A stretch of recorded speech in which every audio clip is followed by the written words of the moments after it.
Okay, good night there. I've been. This stream was meant to be done yesterday at 4 p.m. more or less. I've been meaning to stream since that time, but went and took a nap, and that nap ended up lasting for 3 hours and fixing a couple of things before ending this day. And here we are. Sunday has just begun. So in a way, this is a great chance to take full advantage of the day from the get-go, from the first day of the week. Anyway, so graphic storytelling.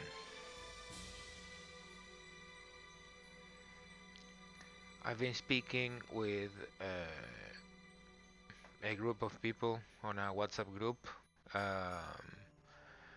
We've been talking about, well, we are different people meaning to write manga or at least comics.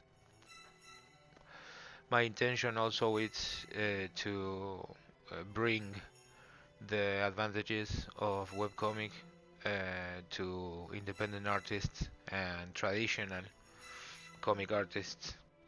So well, we were speaking about the conversation about well, as some people can attest, I'm a pretty opinionated person, and I think I've got a couple of years under the belt thinking about certain issues.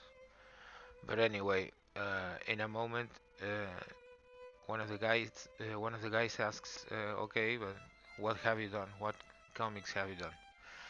Which is a great point of contention to me because the only answer I can come up with is not enough. My first attempt, Juego, started as a webcomic, um, and it was an experiment and a sort of showing off about the possibilities of the medium. In my eyes, not seen or not explored enough. So I wanted to do a bit of that combined with a story that I've been meaning to give it a tangible shape for, I don't know, 20 years, perhaps more.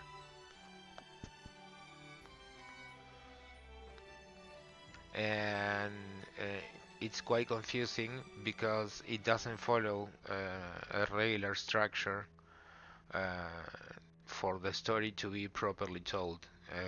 The first dialogues are unintelligible, and well, the idea was to sort of play with a series of ideas on a high fantasy setting, 100% inspired in Dungeons and Dragons, and also exploring and introducing webcomic readers to well, certain elements that are sort of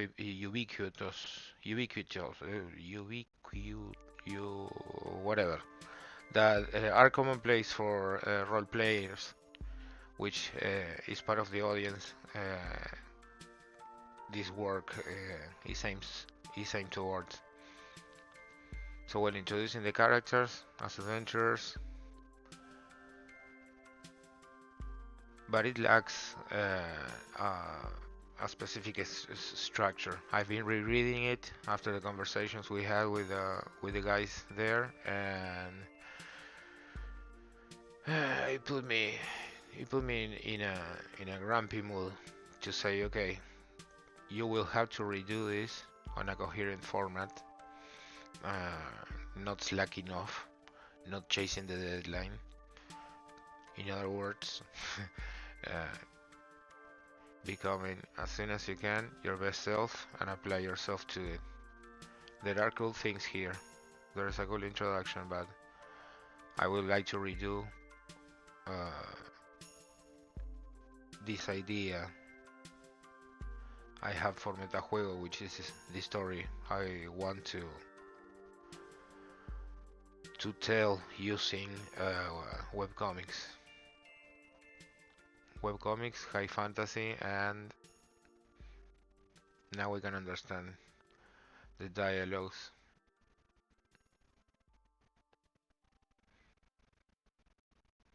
And well, the concept metajuego is metagame, and it's sort of such a strange rule to explain.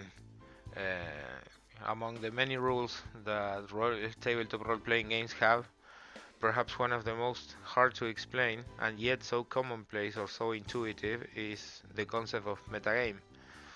Particularly nowadays, we've sort of have a, how can we say, there is an obsession with the meta. The meta has been shown to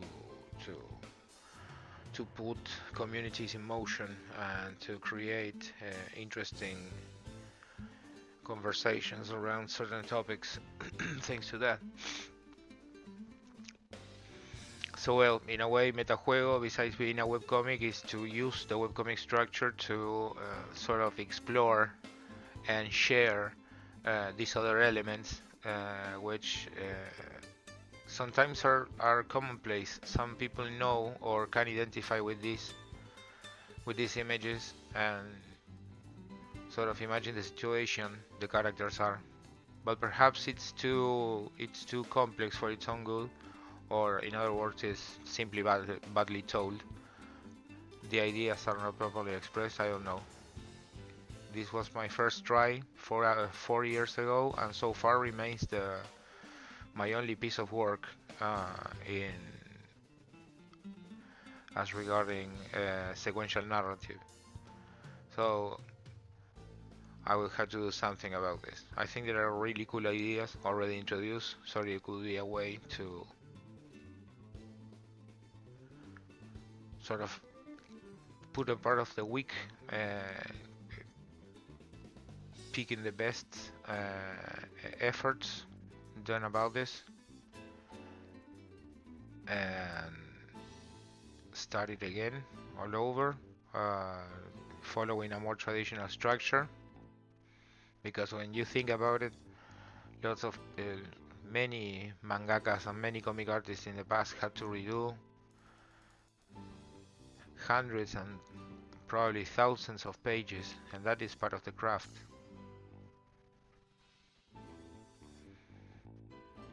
So well, anyway, this one's available on Webtoon platform. I will eventually have to re-upload a better version, or a version 2.0, so to speak. But anyway, it got me thinking, and at the same time it said, okay, it might have taken a lot of time, and perhaps you think some ideas are well conveyed, but it's not enough. It's not enough. It's but a tiny micro step even. So that got me thinking about some of the artistic choices I've been meaning to do here, is to try to give as narrative meaning as possible using as few words as possible. I think people is got really used to exposition, but at the same time audiences are critical of them. In a way, it's sometimes the excess of exposition is insulting for the work, and you can see that affecting several works. So I still think we are on a more than ever visual era. A lot of things are conveyed through images and multimedia, but mostly images. So trying to take the most of each of the moments allow for a deeper reading of the work one wants to do, and a single space can communicate a lot of things without using words, and allowing the medium to become more appealing the average to the average readers or prospect readers rather. Give the readers a reason to read what you have to do and to make your time and their time worth the investment. So that was more or less what I want to explore, what I've been meaning to do with this work with Metajuego during all this time. But anyway, I want to continue doing this. Hopefully that will be a possibility. That got me thinking about graphic storytelling. Why it matters? Because less is more. We've sort of already spoken about that. About the artistic reasons. Here we have an example of this was the image the sketch I've been doing in the morning, thinking about introducing a new character to the Metajuego universe and taking the opportunity to use these sketches or initial ideas to sort of discuss my train of thought, and also to showcase and give concrete examples of why graphic storytelling matters. I want here the viewer to imagine what this character is going to be, without being overly obvious about it. I have the sketch I made in Paint Toolsai earlier. This is well, yesterday rather.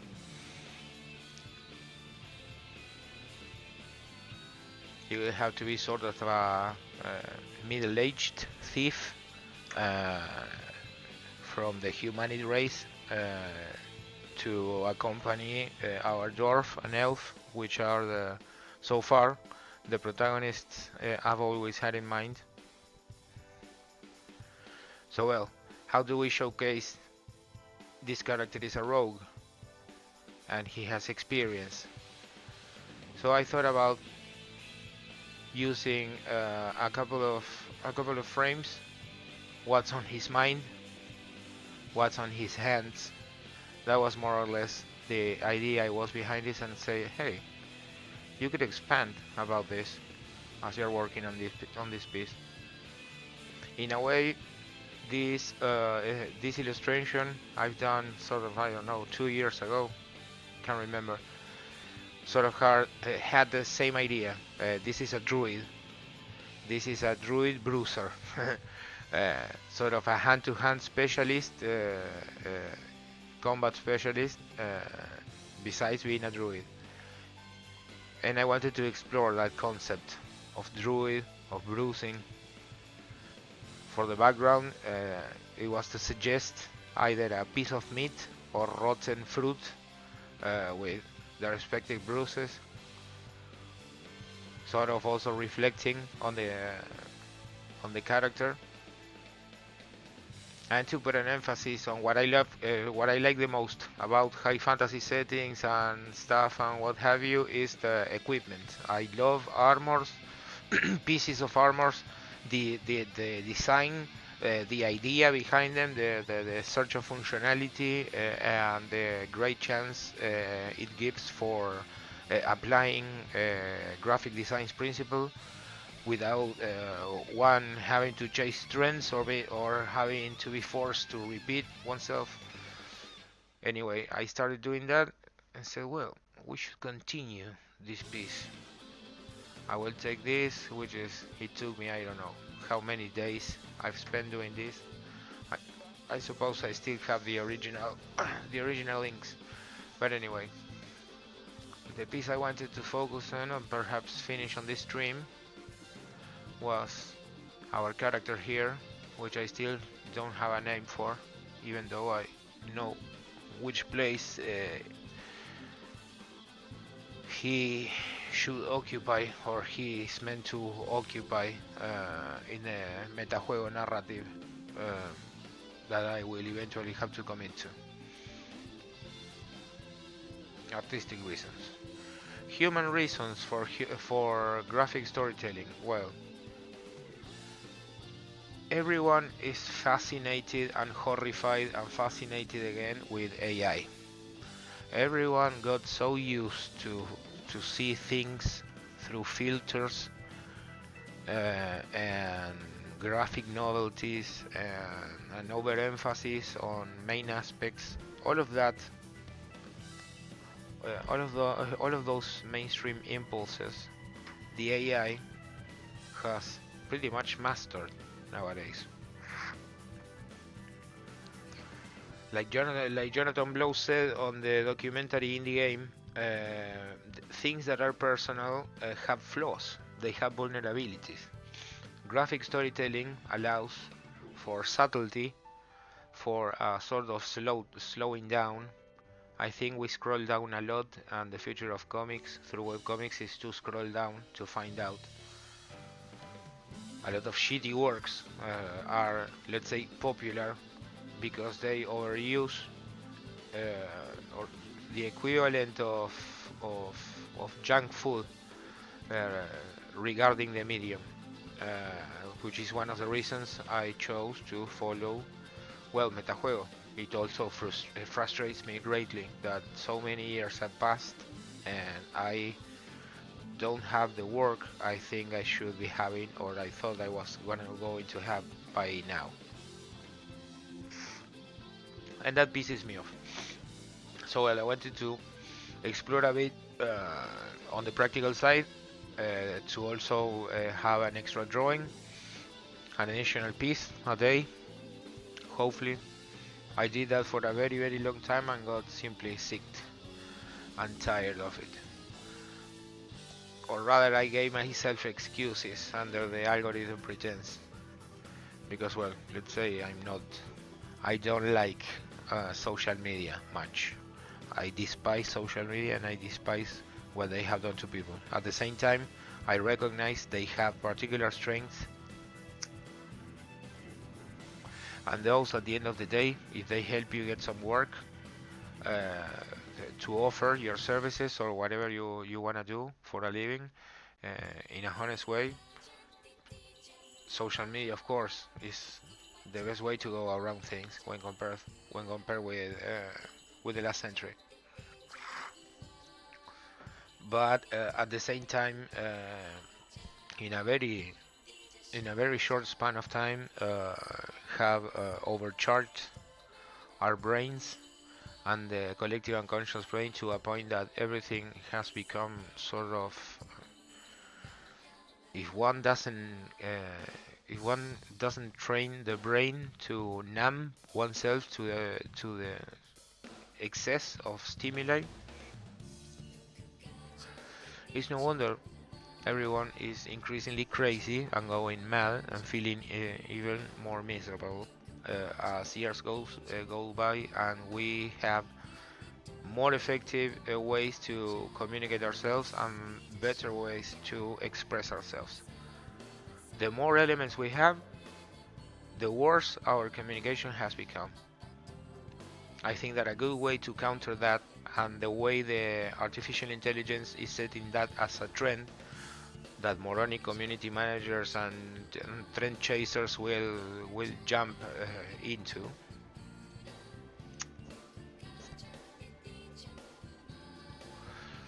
is to focus in that capacity one have to tell a story with the elements one has, and sort of allowing oneself to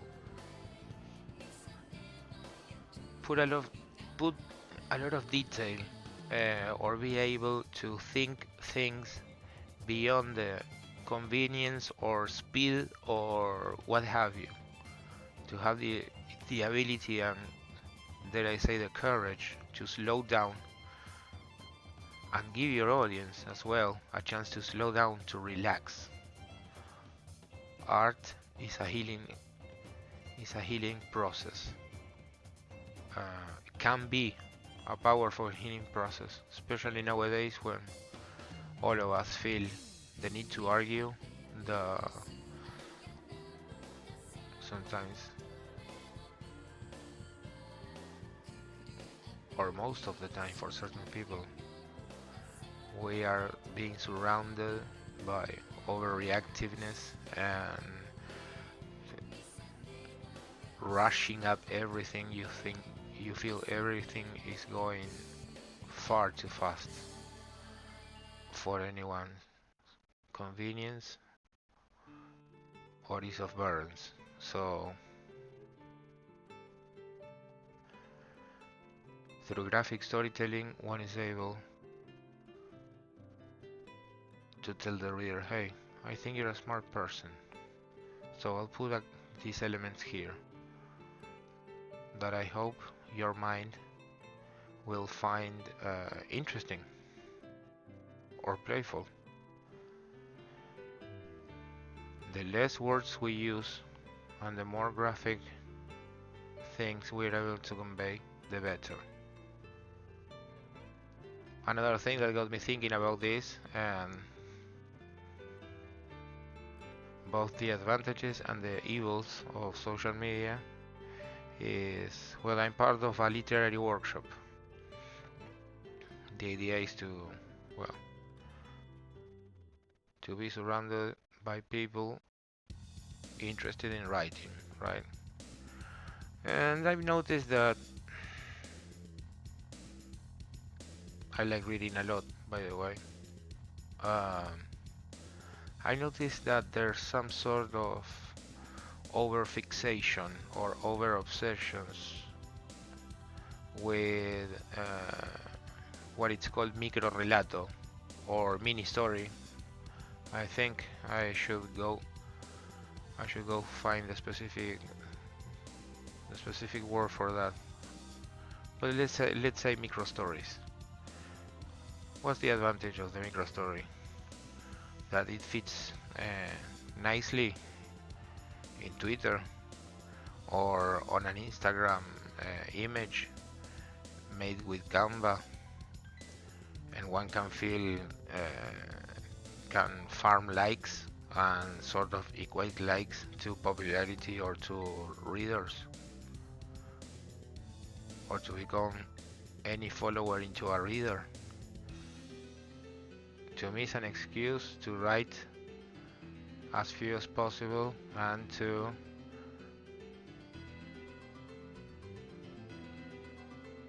try to perpetrate that self-narrative and that delusion that they are writers because they create micro stories and they are good at creating micro stories. Yeah. Like what? Like people that's good at cartoons, in contrast to realistic artists, which is all it's all good and well. You can enjoy whatever the hell you want, and nobody has any right to tell you what you should be consuming or not. The point I'm making is through art and not through words, and in a way counterintuitive to what social media displays and rewards, or seem to reward, is to focus on graphic storytelling. For example, what's on the mind of his character? I've already told you he's a rogue, right? Oh damn, I've been inking on the wrong... Never mind. Let's take this moment to clean this up.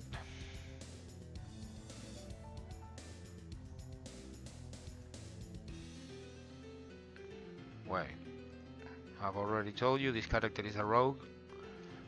He's of a middle age. I'm going for a high fantasy setting, but I want to be realistic in a way. Sort of say, you can have 18 years of age and be a super expert, hyper competent hero. No, I want to explore that concept. Deconstruct it, reconstruct it, defy it, what have you. Whatever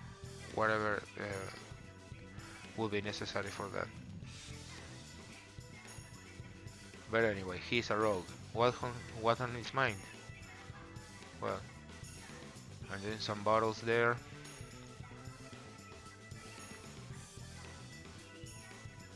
there also seems to be, or there will have to be, some set of tools and powders and liquids. What's in his mind? I trust that you will see the image and hopefully your mind will find it entertaining and worth taking a deep dive in it. Of course, these take loads of time, which, in my opinion, is time well spent instead of filling one's day, space and time with superfluous things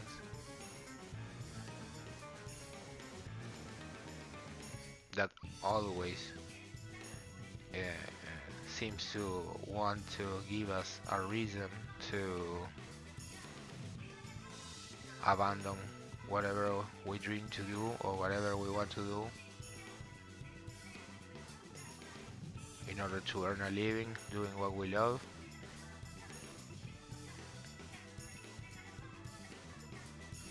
Or at least leveling it up.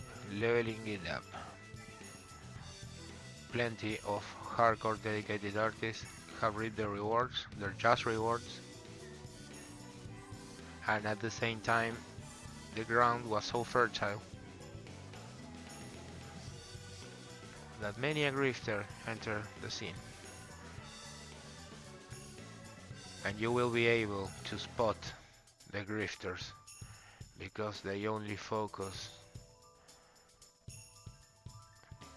In the first place, they speculate with the abilities of the medium and with the possibilities of the medium. You will see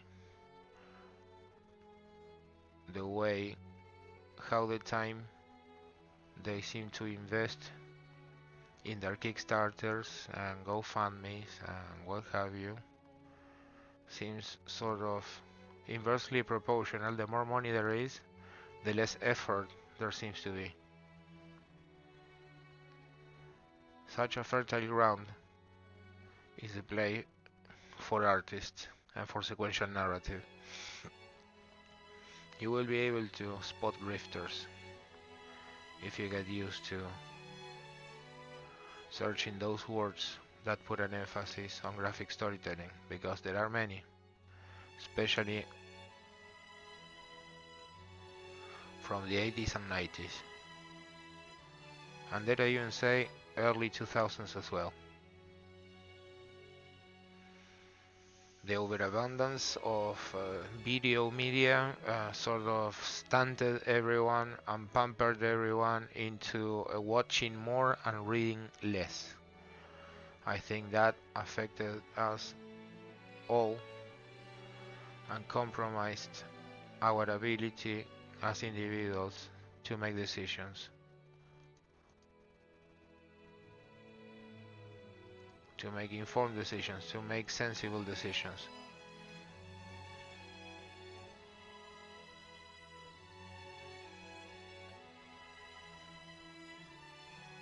The graphic storytelling will allow us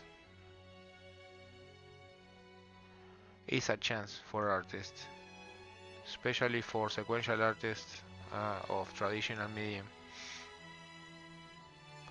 to keep honoring this tradition and this language, the visual language, from a perspective of respect and not of grift. You will be able to spot the grift. The devil, like they say, lies in the details, right? You will be able to spot them if your eyes are wide open and you respect your intelligence enough to pay attention to the things they are trying to sell you. Creating a piece of work focused, or at least going to a place of care, a place of appliance, a place of deep work.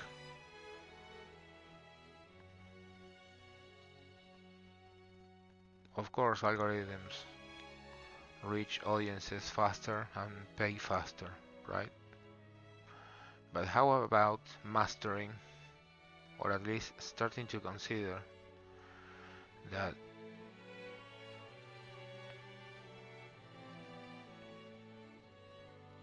giving art a second thought as the way that we will eventually, in the end, go toward, with modern technologies having automatized practically everything and optimized practically every resource. Betting on art, it's not about proposal. And out of mastering art, or at least search to use it effectively as a means of expression and communication and connection with audiences and other human beings. Because that is the mindset that allows works to be perceived as authentic and everlasting. At the end of the day, it's the only thing that matters. On the other hand, AI art and all the hype around it goes to a completely different direction. One of super realism and super details and certain things that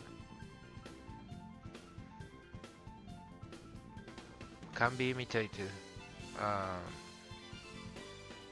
but the chance to tell a story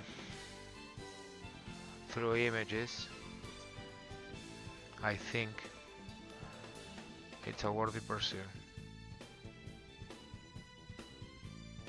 Or a good exercise too.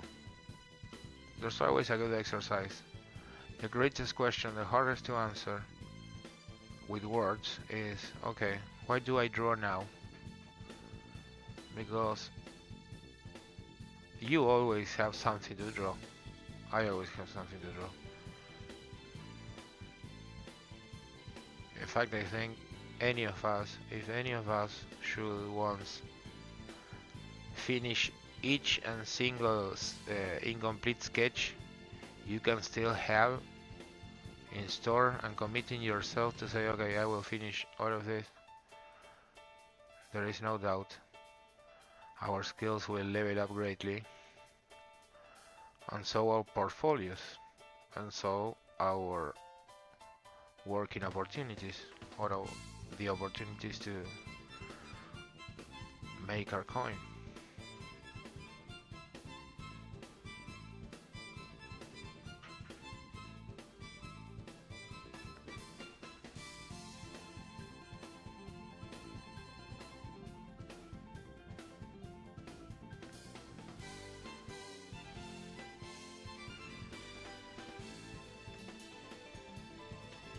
I've made a mess with the layers. I'm using the wrong layers, but well, I will start a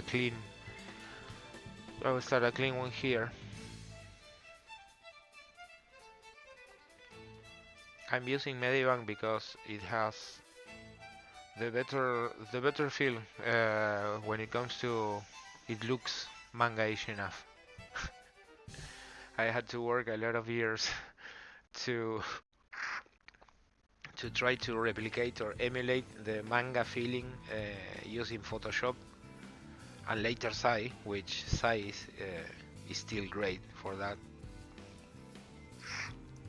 But Medibang has specific pencils and certain stuff that fits that purpose perfectly. Another great argument in favor of hyping graphic storytelling. In this case, the only word will be the title. What's on his mind? or something like that. I should probably rethink that.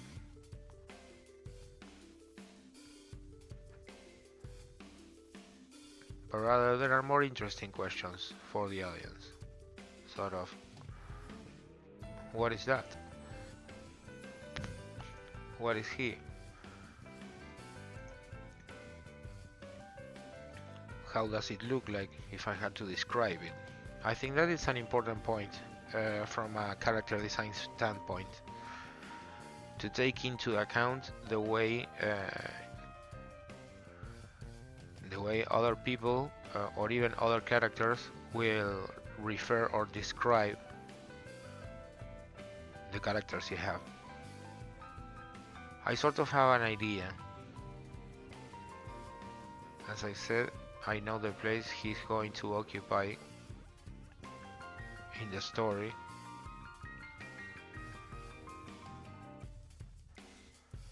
I was thinking on introducing it in chapter 3, but I perhaps will have to save it for a bit longer until I nail a couple of aspects of his design.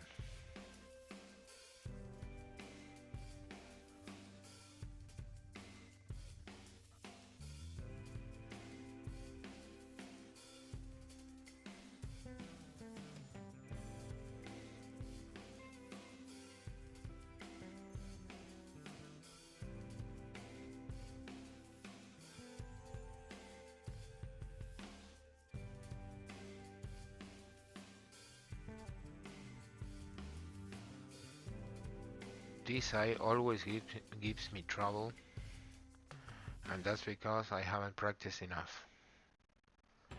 Take into account, we all know which things we like to draw, or we don't mind drawing rather, or we challenge ourselves to draw best. And we also know which things we are struggling with.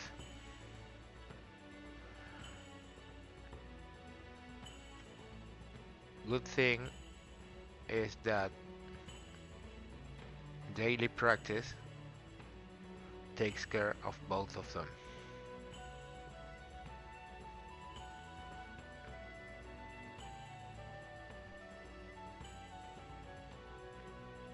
So how is this character going to be described? I haven't yet to that specific point, other than the graphy look. Of course, like most of my characters and like most mystery characters, he will always be using his hood.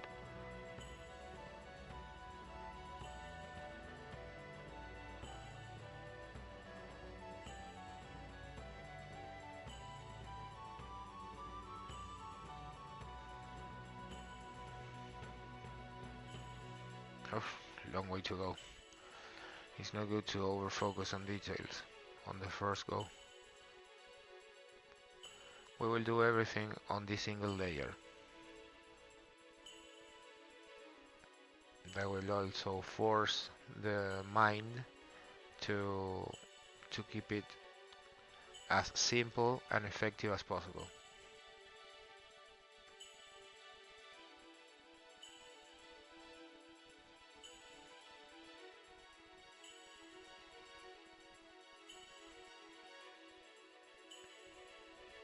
Graphic storytelling.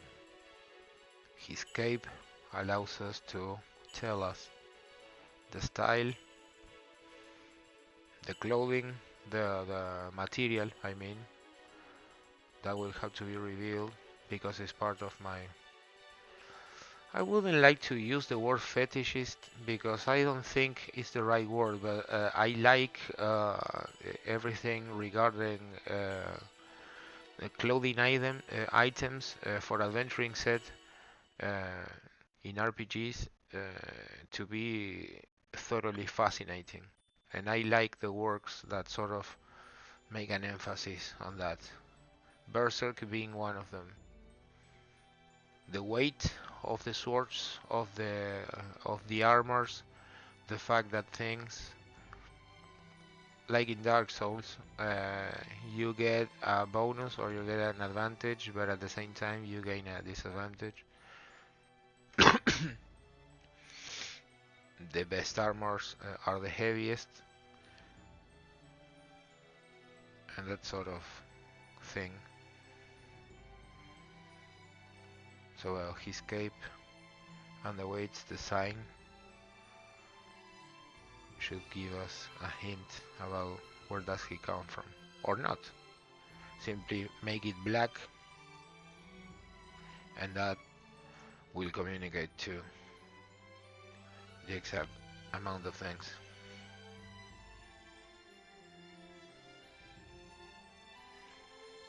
Something I also like is to explore the equipment and items possibilities, which is also a focus of MetaJuego.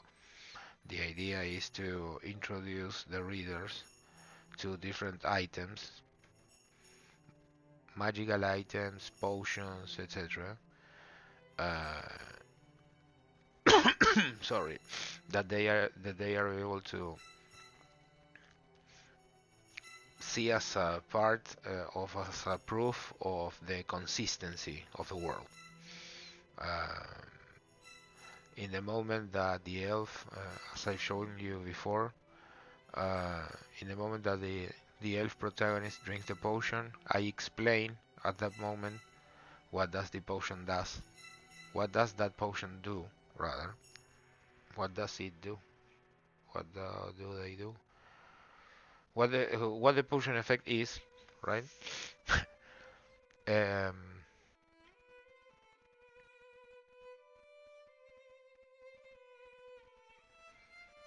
Also revealing their main stats as long as they show them, sort of strength, dexterity, constitution, and so on. Based, of course, in the best RPG of all time. As I like to say, everything, with the only one that has everything you need to fully enjoy the endless possibilities of tabletop role-playing game, which is Dungeons & Dragons 2nd Edition. My whole framework and reference for items and equip and all of that stems from 2nd Edition. I remember reading a photocopied book of the weapons and items guide, or weapons and arms guide. I should look in the Internet Archive if there's a copy available so I can show them to you. And it made a huge impact in me. It was the first book I read about tabletop gaming, and specific too, sort of. I hadn't read the player's manual or the Dungeon Master Dragon manual. The first book I read was the Weapons and Arms Guide of Dungeons and Dragons 2nd Edition, and it made it created such a lasting impact in me, and the way I see the world and I understand entertainment and even create concept art or think characters or stories or settings. That book had black and white inked illustrations of the different characters using the armors and showing the weapons as well, and oh my god, that was so good, so cool.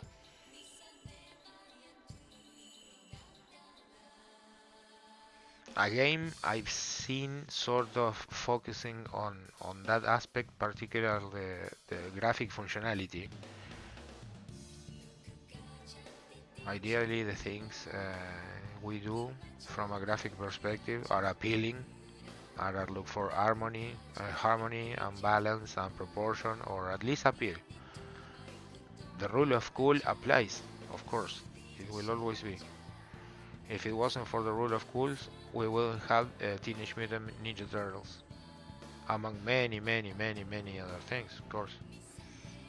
There's nothing wrong with that, especially regarding human art.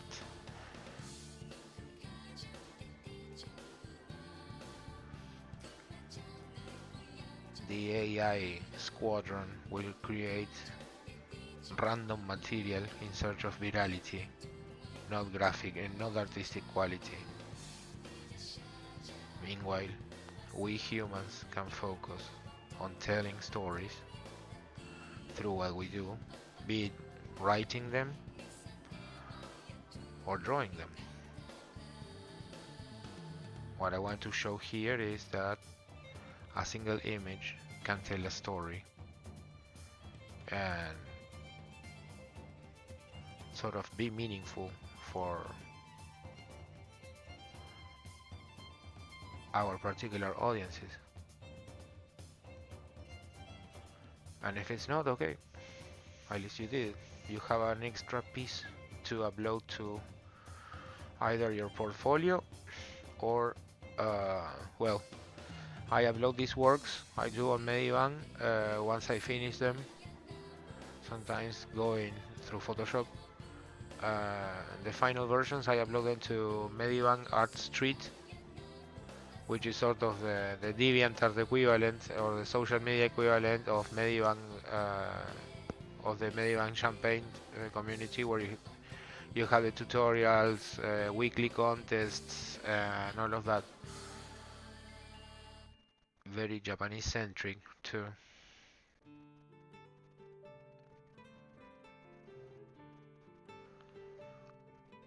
So this character is a rogue,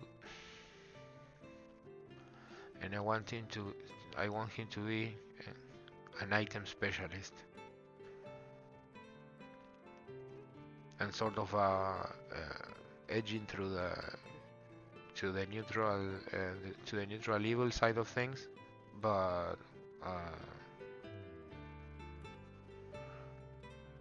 showing him as a sort of professional. Looks too young though. I gotta age it a bit to make him look like I imagine.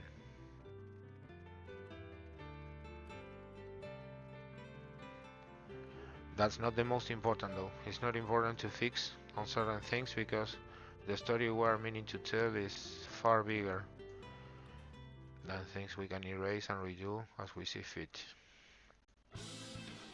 It's important not to fix, not to get too fixed on those kind of things. Okay, human reasons.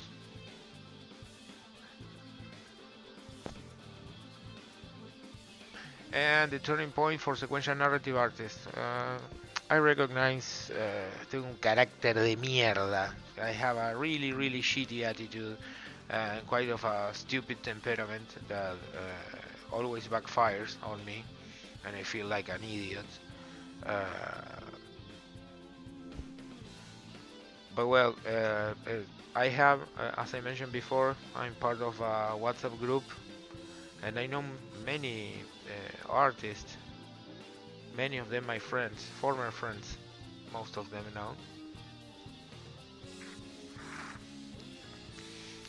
which I know we dreamt together, and we made an effort to create comics, to create stories, to write storyboards, and to make the sacrifice. I know plenty of people that have the potential, and I see their potential getting increasingly wasted when I see the excuses they put up with. And you see that they, like I have been, of course, I had to examine myself to come to this conclusion. The way we so easily let the time slip by, and we over depend on our emotions and our willingness to do certain things we are sort of destined to do. I've seen that social media is to blame for that, mostly because we have many elements and many ways to use the time.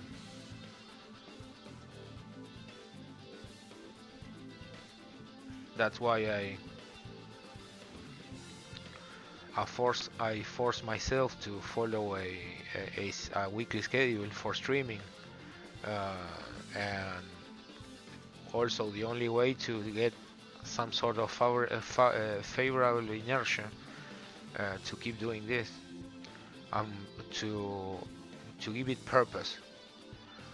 for both the followers and what it can do for the aspirations I have and the plans I, I want to move forward with to finally finish that unfinished box of works, of incomplete works.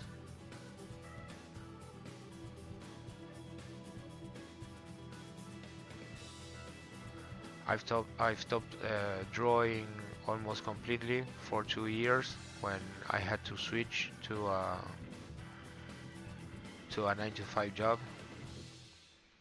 and that is what I regret the most, because I had reached a point that through nearly 6 years of uninterrupted of daily drawings, of uninterrupted focus time, and many daily hours hell-bent on starting and finish pieces for a video game project I work with, which was also and as well my first big professional freelancing project. Um,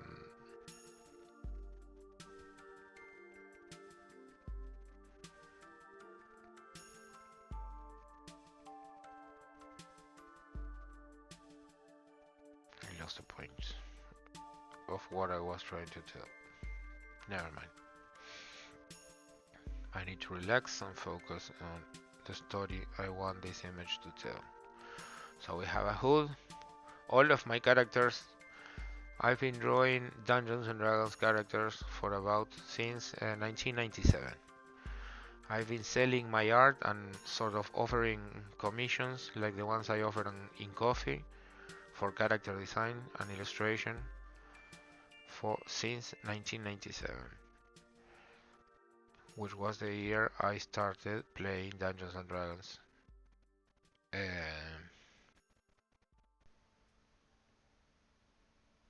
This line.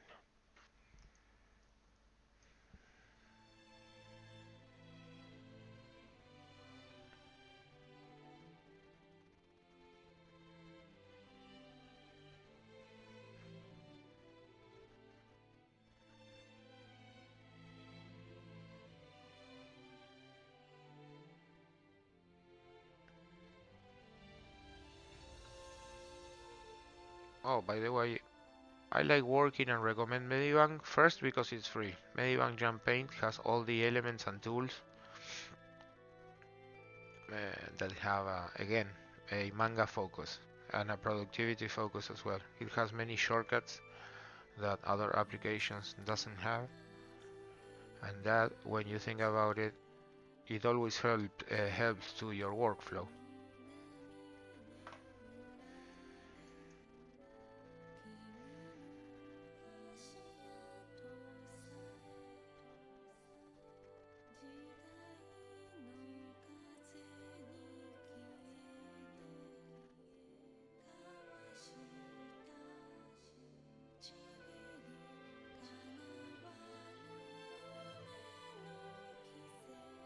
I don't like piercings, but that character has a piercing since day one.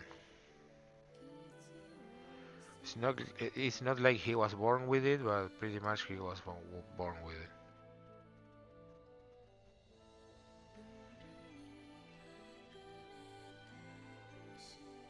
Well, that's an example of graphic storytelling. What you want your tattoo artist to do to you when you say, okay, I have this idea,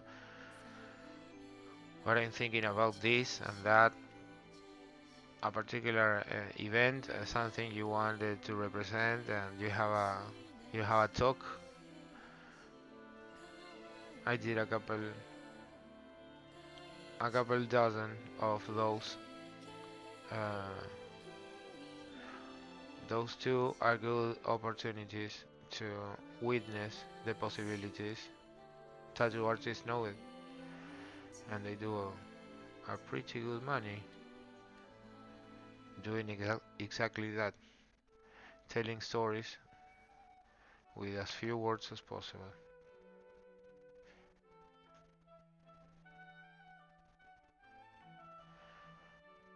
It's an important question. Not everything must be overthought, and overthinking is never good. But when one is creating a world that will take time to develop, to tell stories about, to properly shape, or at least to make it presentable to show it to the world, overthinking certain things can help. But also a focus on these things. Let's say, okay, what story I want to tell. We can see it now. We will see it later, probably on another stream when it's finished. But there's a scar here. I want it to be visible. If a character has such a close scar, perhaps that is implying that the character depends his speed or reflexes. His life depends on them. So how does that translate to the character design? Well, it has to be a light sort of fabric or clothing or design that shows that the equipment is lightweight and tight. It has to be tight to keep dexterity on manageable levels.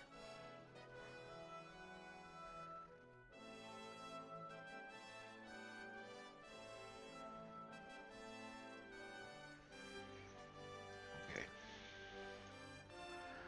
Let's finish with the overall linking first, or else we will never finish. This is far from perfect, right?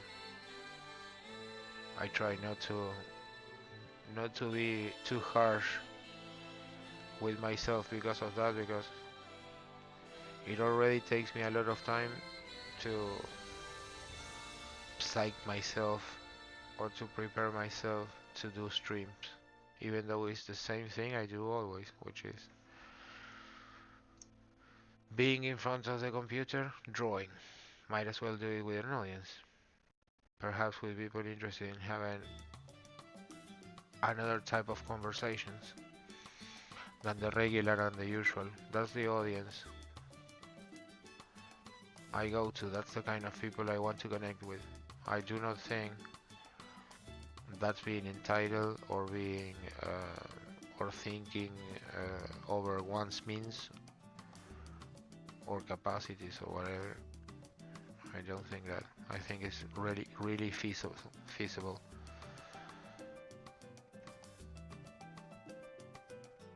If one is able to tell a good story. Okay, let's not go overboard with details, because this image will be really detailed anyway. Or perhaps not. That might as well be one of the challenges, to keep it as simple as possible. I like detail though. Detail too sometimes is an excuse, right?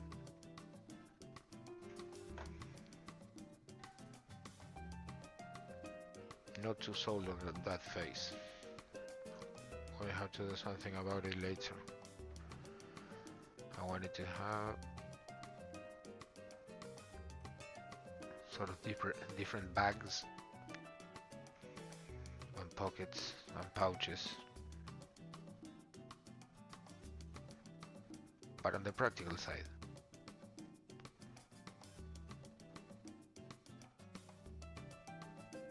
And sort of look for, well, that, because if this guy is meant to be an items specialist,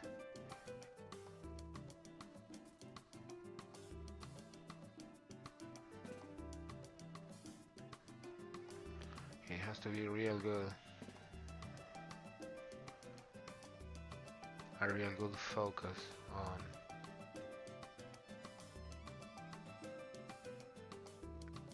the reach and convenience of each one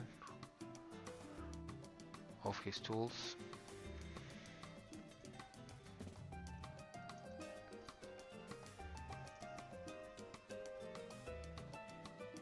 You can see the face is weird when we invert the image.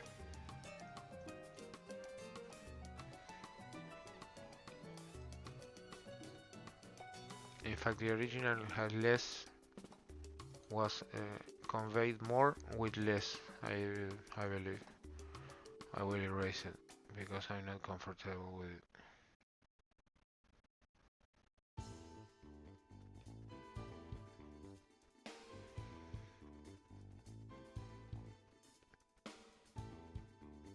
Doing a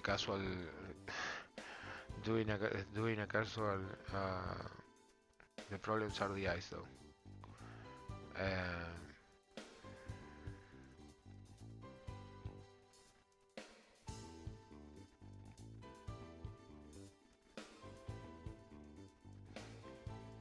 Make him a casual bird or shaggy bird in manga form. If you wanna do it right, it's quite hard, ironically.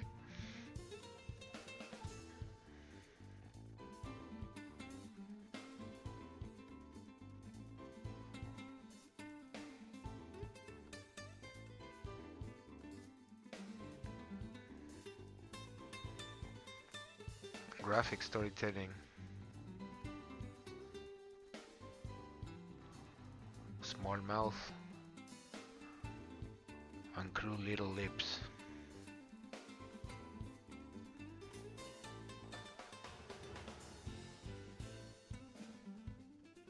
This person has killed. So we had to convey that in the eyes.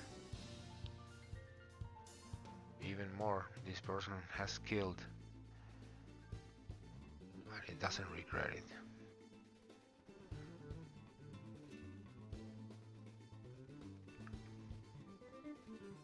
The eyes of people like that, they don't shine.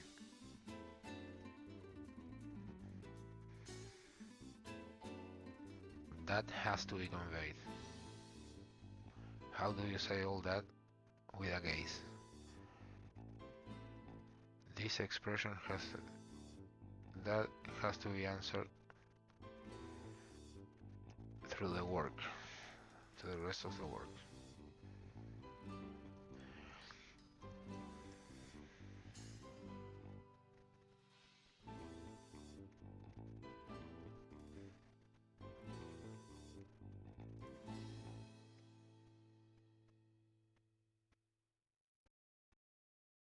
This looks like a 90s solution.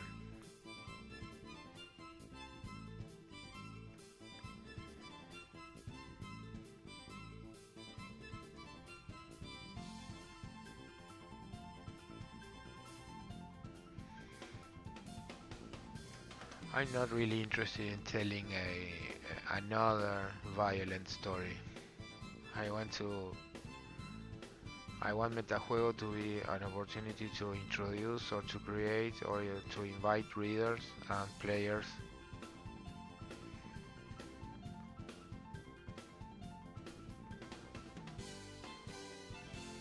where they can tell their stories. Rather an example of how certain tools that I'm not seeing in the modern market, in the modern entertainment market, are worth exploring and using and applying to whatever we are able or you are able or capable as artists of doing. Focusing on less words, but not like the micro tales or the micro stories sort of put me to think about that. You can do a 25 to 50 line story, and or perhaps even less, even a handful of words, and complement it with really complex art. At the end of the day, it's just one image, right? But you can sort of see the possibilities. You can use few words and 10 micro stories and complement them with uh, a visual representation that allows the mind of the audience, of the readers, of the watchers, uh, to something about what you want to communicate there, or what the author wants to communicate, or what the character is telling, or what the image is telling beyond the words by its side. I need to get some water.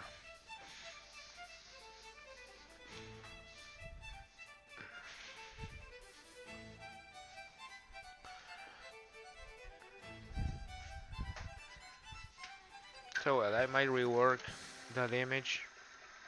That won't be the final linking, especially the face and the hair. I have to work on those because the idea sort of is not that one.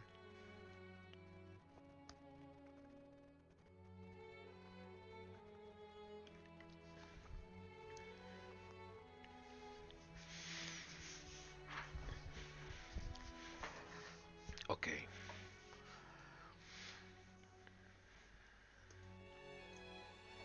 This hand might be a bit on the right.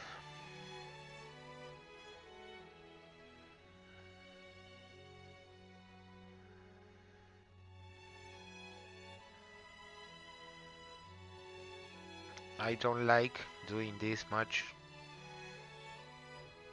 but sometimes it's necessary to. It all boils down to what are you looking to do, or do you want to do. You can draw something a lot of hours, take all the time you want to make it right, but that in the end takes willpower, takes time and effort you might be better spending on a couple of things more profitable or really worth of your time instead of over obsessing. But anyways,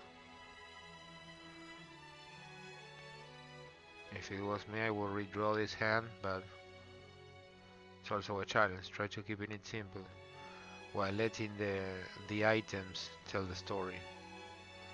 He will have something here. Originally, it was a D20 dice.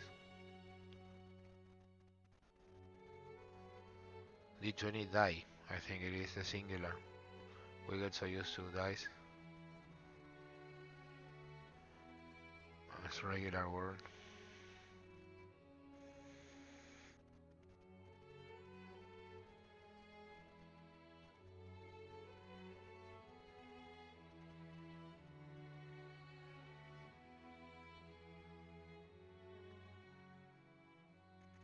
This is taking more time than the custom because I suck at hands. I had to start training again. Like it was a couple of years ago.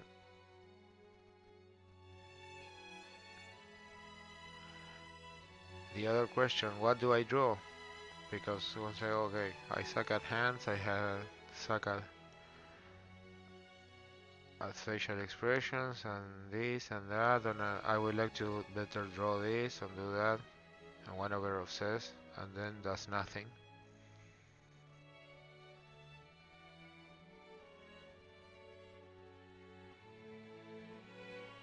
So well, what do I draw? Where do I learn? It's a legitimate question. I bought the Stan Prokopenko, the Prokos. I bought the figure drawing essentials, figure drawing fundamentals, on Steam. The premium contents got some reference sheets and pictures to use as reference for the exercises, a couple of PDFs, and not much more. You can pretty much get the gist of the method and the exercises with the free content that's available on YouTube from Proco. I recommend that one. I started doing the exercises daily back then when I started, and I saw myself improving dramatically. But drawing is not like riding a bike. It's not like you take it later on and take what you where you last left your skills and capabilities. You gotta train.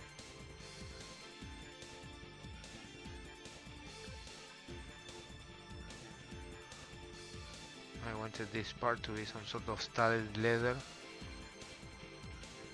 which is directly associated, right? The studded leather and the rogue category are pretty associated. Visual communication is also, graphic storytelling is also a great way to explore cliches. Or to say, okay, let's make it look like this, or what does it convey, this particular expression? Where have we seen them that we take it as granted?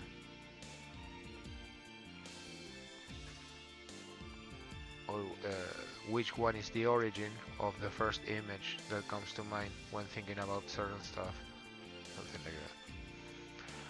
That's another of the possibilities of graphic storytelling, exploring it.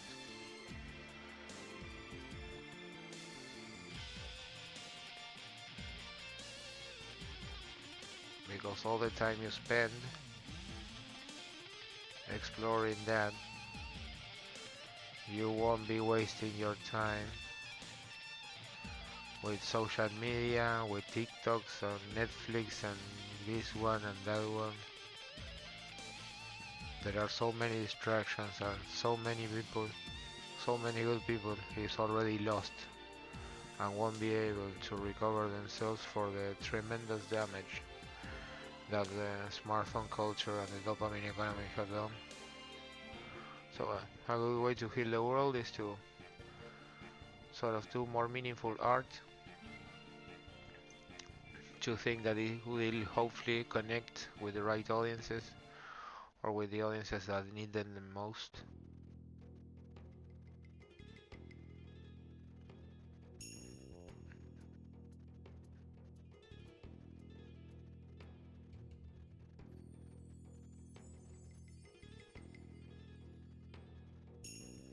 So this item specialist,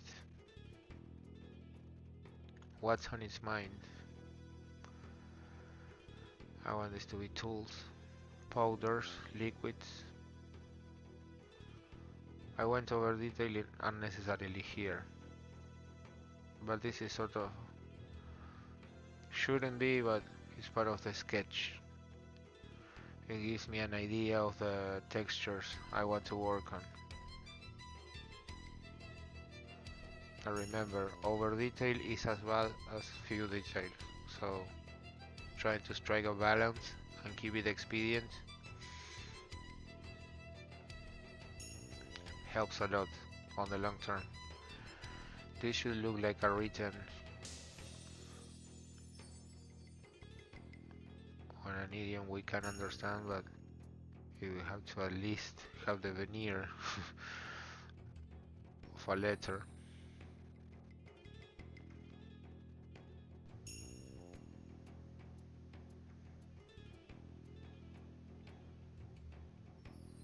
Putting gold coins here will be too obvious.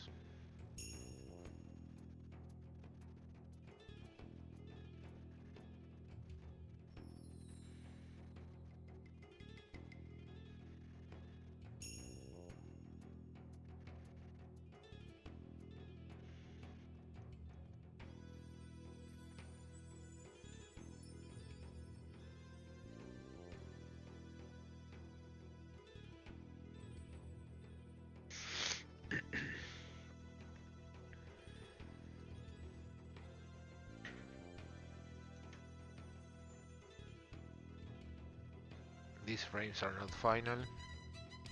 I might do without this one, because as regarding messages, I want the reader's attention to focus on what could possibly be on this character's mind and well on its hands, right? In this part the idea was for him to hold something on his hand, but perhaps it's more meaningful for him to have nothing or to have the hand in an expression that could reflect well, I want them to be daggers, right? Daggers, something that might work with powders and liquids.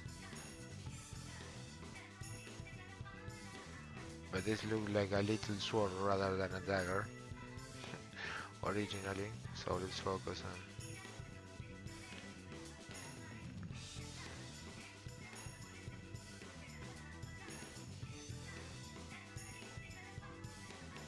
the best message that can be conveyed is through hearing noises. Got a bunch of new noisy neighbors. The best way to convey sort of the most basic of the graphic items you could help to convey or to tell a particular story or to spell a message is silhouette. The silhouette, the outlines of something, are the first way your brain engages or receives communication in the visual medium. That's something we've learned with years and years and years and thousands and millions of pages of comic books and manga and historieta and graphic novels, etc., etc.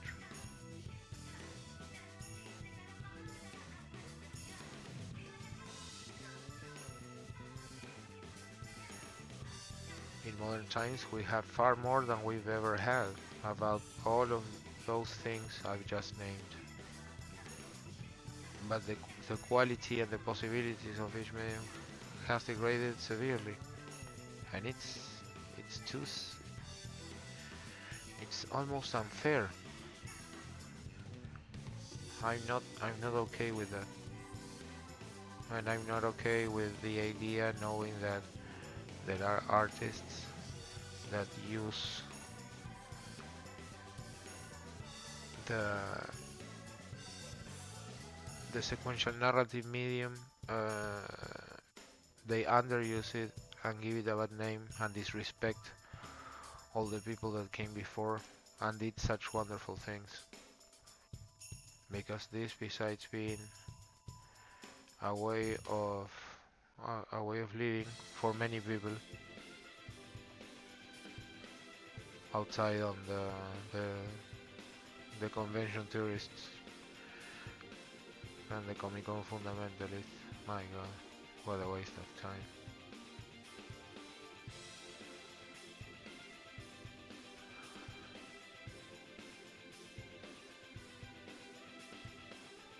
A focus on graphic storytelling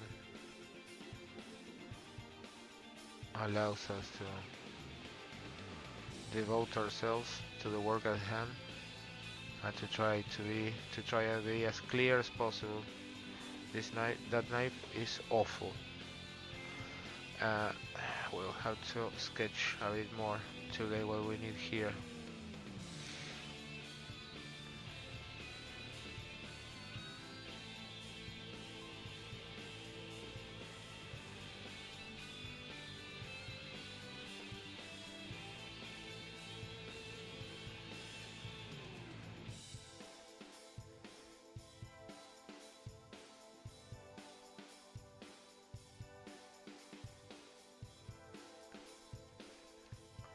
Should be sort of, the idea was for it to be surrounded by belts and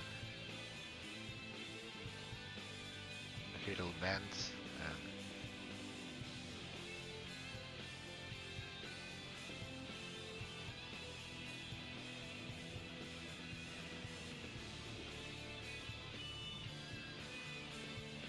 perhaps, I don't know how you call it, cerbatana.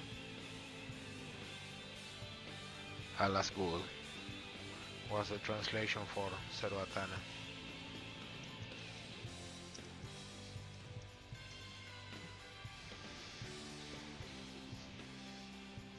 They might seem silly stuff. Blogan. Blogan? Okay. Daggers. Blowguns. Little belts. I'm confident the curious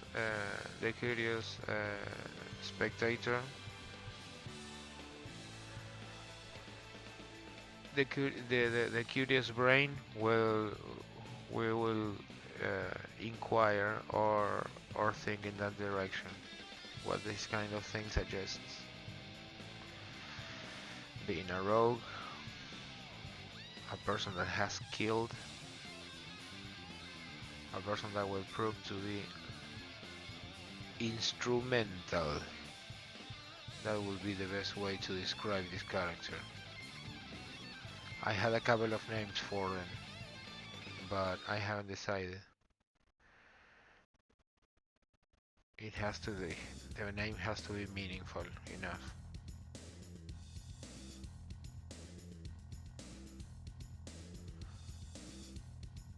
Or perhaps not. That's why I had a couple of choices there. I don't want to be too dense. The work already by its nature will already be dense enough. That's why I also challenge myself to do it in webcomic format, which benefits from scrolling down, and it has a dynamic quality that can help a lot in putting certain ideas into motion in the minds of the readers. The webcomic reader is up there for an experience.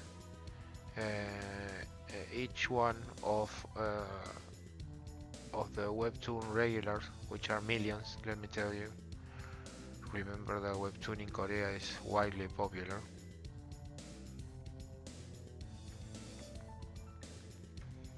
Each one of those readers and those regulars are looking for a chance to get surprised, to get their mind blown, to be part of a trip, of a unique experience, to be teased, to be challenged. All of those elements can be used in the visual medium, and I don't see them used as they could, I guess, or as I think they could. So I want to promote and encourage people following these streams and my work to, well, firstly, I will be making a focus about this because it's what I think about 90% of the day. These thoughts are my obsession. I recognize it's an unhealthy obsession, but I'm also confident I've thought about many things that I hope my audience will find useful. I will put all of that on Coffee. As you can see,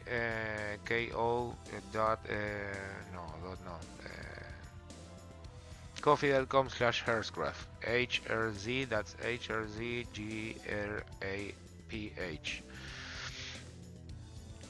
Which I also take the moment to give a huge, huge thank you to my client, longest time client and friend, Deadman, which is also a stream regular, because he helped get that monthly objective from 2 to 8% with his donation. So I thanks to him. Also a big shout out to the guys that have been there for Fun Night Fridays, for the after stream of the Fun Night Fridays.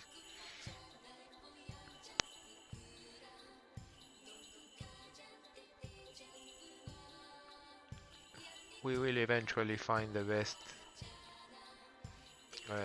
time zone or the best time schedule for that to for these streams to be more hopefully engaging. I don't want to be. My work is already dense. I know I'm a dense motherfucker. I'm quite temperamental and have many an issue.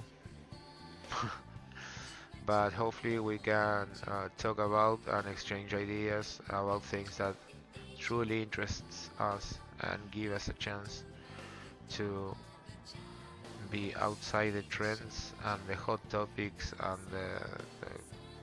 all the stupid shit all around the world right now that robs us, that steal time for us or our opportunity to seize our opportunities to make a living out of what we love, to live life in our terms. I do believe that is possible, and it's almost an inevitability. That time will eventually come. So it's best to be prepared and to invest in one's future. Thinking that art, a deep connection with art, will hopefully connect with audiences if one is honest in their efforts.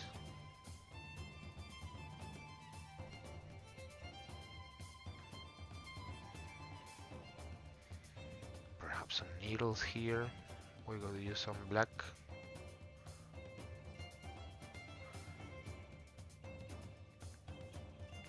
Sort of like a medikit. That could also be feasible if the guy is an item specialist and clearly uses certain powders and liquids with the things there. What about the blowgun? Let's see how we will put a blowgun there, perhaps as part of its equip. That is a choice.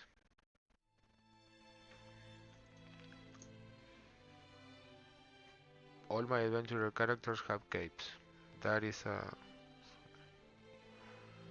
I swear it has nothing to do with superheroes, but in a way it's sort of a... There's a commentary there, no doubt about it.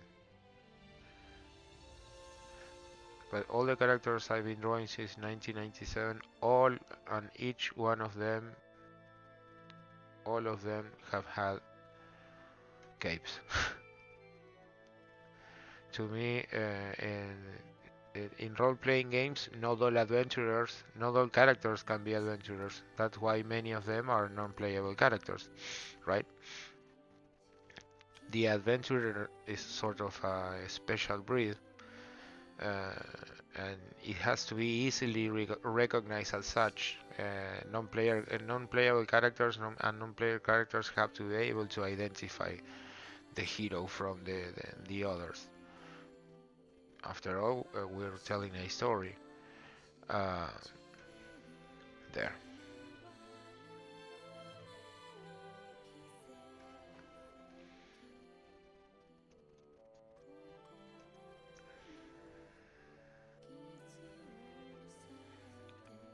And the cape is sort of a, I won't say cop-out, but it's sort of there is meaning behind the cape in my characters, or at least that's one of the elements I would like to take from them to tell a bit more. But at the same time, hopefully, I've been sort of avoiding the hood and cape superhero comparisons on my character designs. In fact, I've never done a superhero. I do not believe in superheroes anymore. I was fan of Batman, of course. I was fan of. I like Robert Downey Jr.'s Iron Man. Miracle Man is one of my favorite comics, but I don't believe in superheroes. I don't believe I can create a compelling or necessary to this world superhero story. I prefer to focus myself on,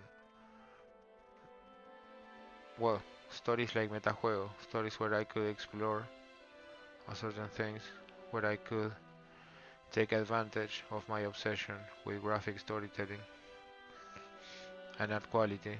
I know better than anyone that I'm not the best artist in the world, but I strive to be. I want to be able to be better than yesterday, and I also want to be able to provide my audiences with good ideas or to help them uh, trust the possibilities of their their ideas and work on them with nothing more than the promise of a job well done and something one in a way was meant to do.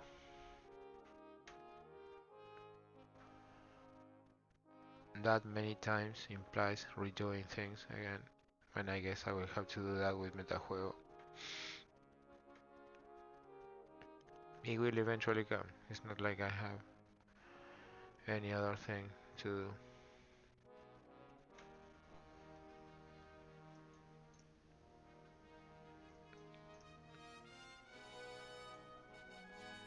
Well, how about that?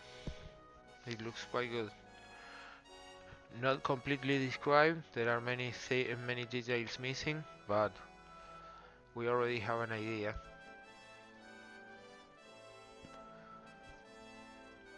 With those elements enough, these elements could be enough. A bit of cleanup, of course, and always checking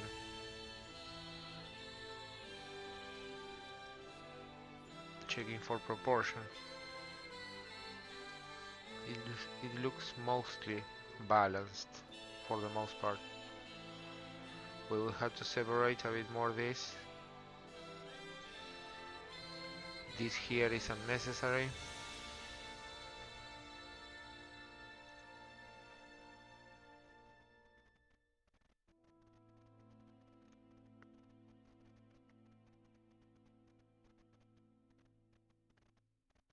Well, not unnecessary, but perhaps it should have to be blacked out.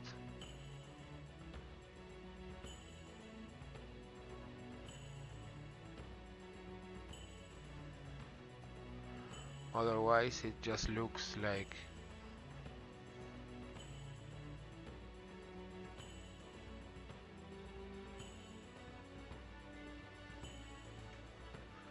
one was just too close to the page. Okay, I could take that. That sort of communicates. This is shady. Trying to maintain this here and perhaps here will help. Our own work is hinting us to the best places, to the message we want to tell. To reach that level of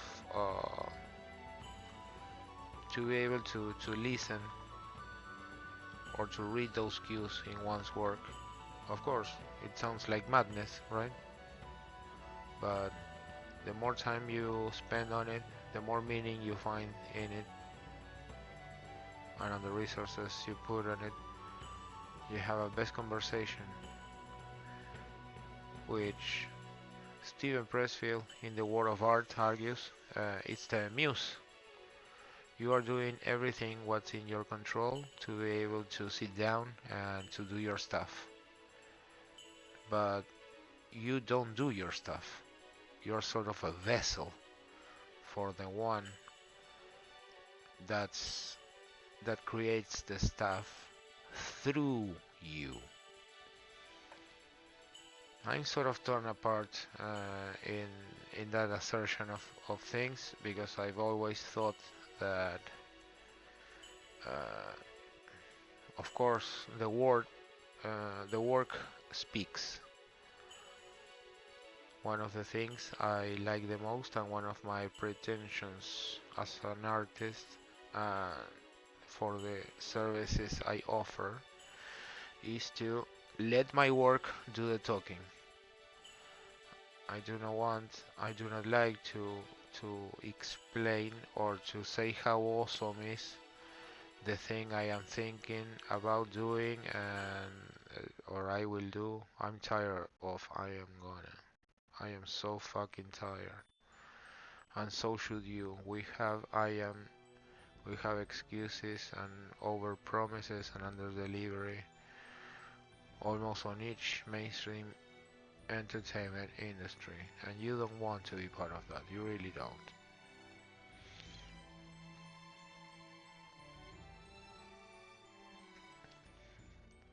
I lost my train of thought again. I guess I shouldn't do these streams this late, but well, this is all practice. I hope nobody gets mad at it, and if you have some questions, you can just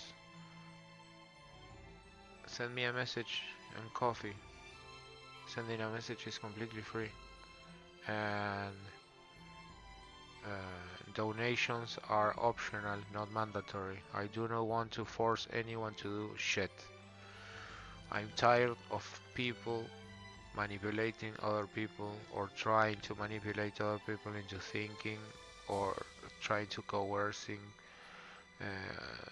or to exploit them, their emotionalities or their emotions, to make them donate or what have you. I prefer you have a cool idea and you want me to illustrate it or help you get it done. I think that is far worth your time and mine and your coin. But well, if you wanna donate, there's no need. You can send me just send me a message on Coffee, and I will eventually read it. I'm sort of riding some anxiety peaks I have, and trying to catch up with very delayed works that I have had for far too long. Gotta catch up with that. But also had to force myself to do streams and to talk about this concept of graphic storytelling, because it in a way will be central to most of my streams, to my non-topic streams, and most of my content will probably, of the written kind, will probably go towards writing metajuego and tinkering around with this idea of graphic storytelling. If it's something you're interested in exploring,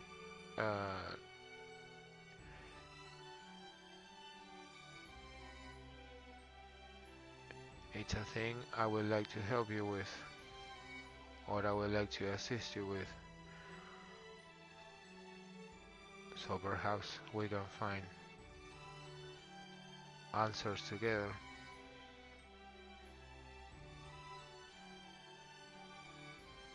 Also, if you have a portfolio and you want an opinion, if you want a professional critique, I've been doing this for more than 20 years, perhaps more.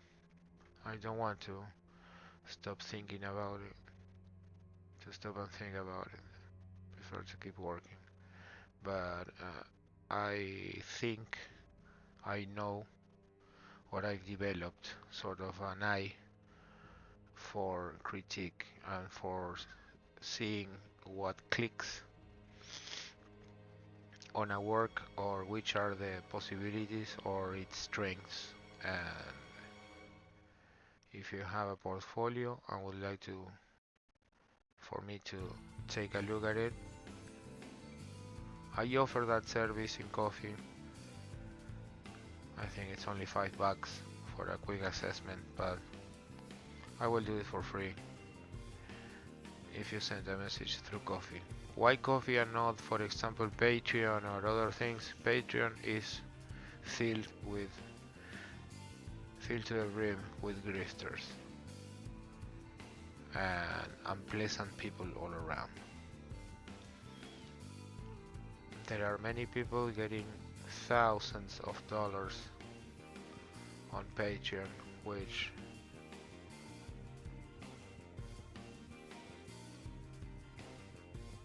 it's not a Patreon is not a brand I would like to support. And initially I saw it as an opportunity, but it doesn't suit me.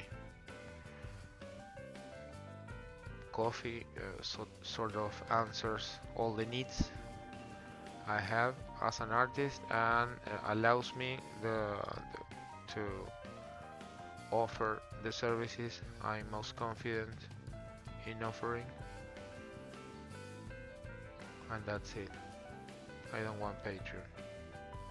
I detest what Patreon and what Patreon money has done to people.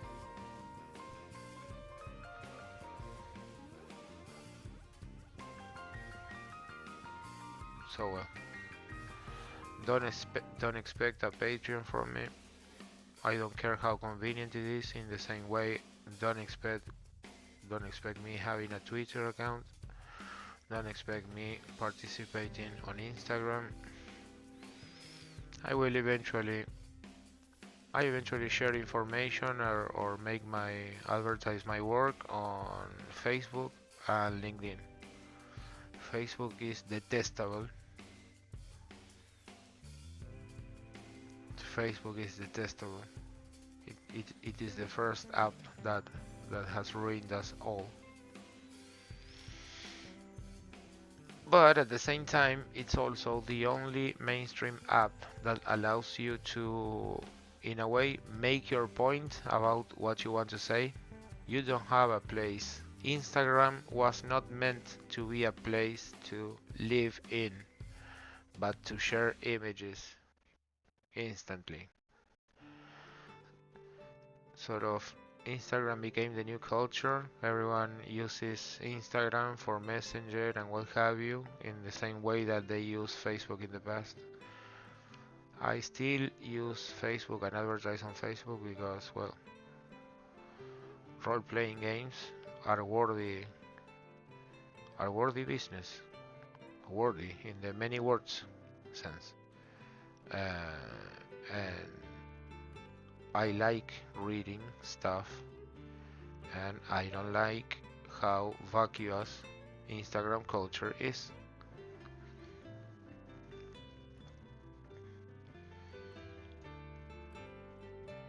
Originally, I used Instagram to share my work, my daily drawings. It was the way that I promoted my work the best, but honestly, most of my clients came from other places. Facebook allows me to be part of tabletop role-playing groups and to offer my commissions there or to put offers or whatever. Most of my clients have came from there. If it was for me, well, I do not use Instagram anymore. My last publication in Instagram has been in 2022.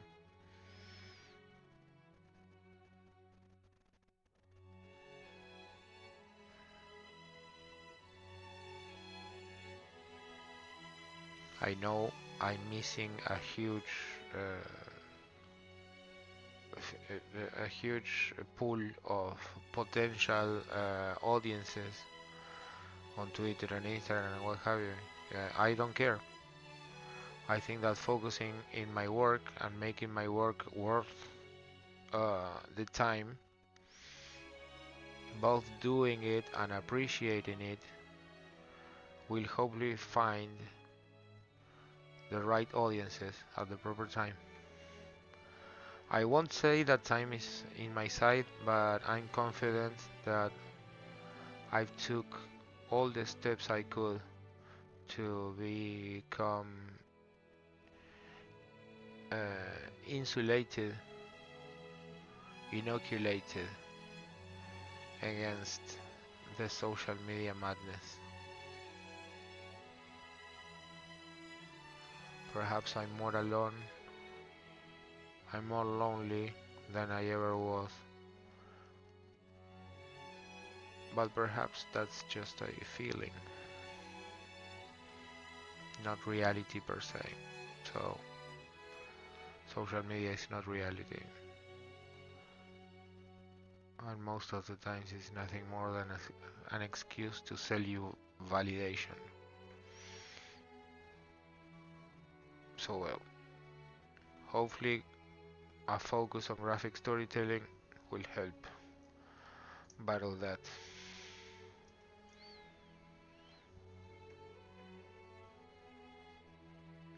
I wanted this to be leather.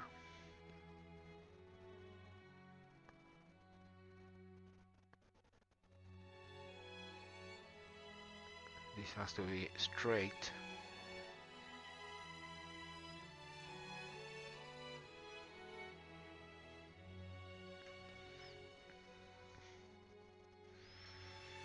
I wasn't meaning on doing this. I probably redo everything.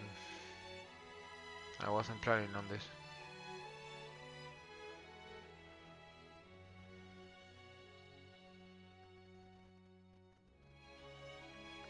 But well, we already have.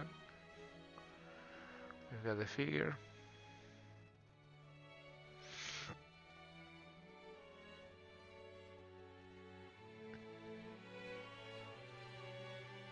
Depending on the dice, this character might end up killing our protagonist so far.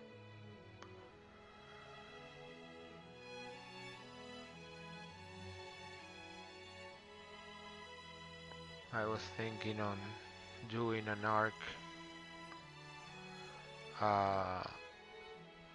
10 chapter arc, presenting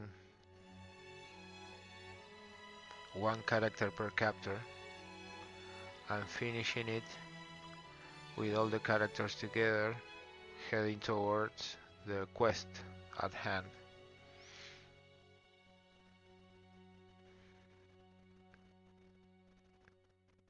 And this was one of the characters that I wanted to introduce.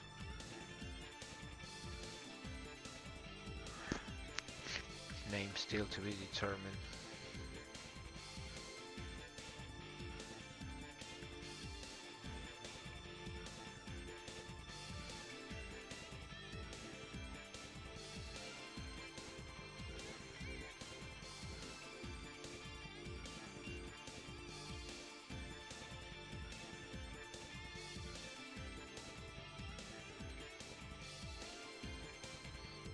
This will have to be, this looks good, but this will have to be shorter.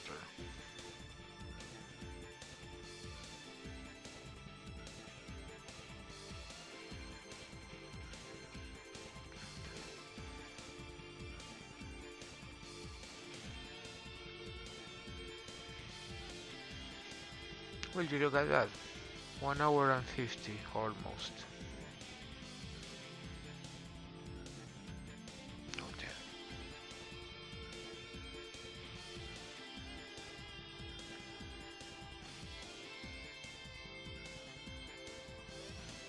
Well, that's another hard thing to balance, of course. Yes, we can have a chat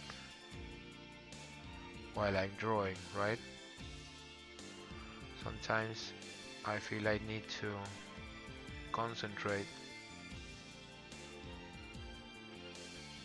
on what I'm doing.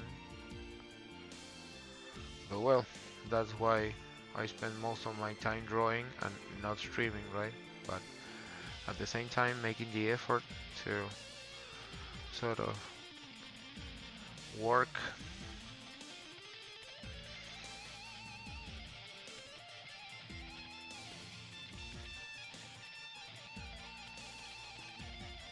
or rework pieces as needed.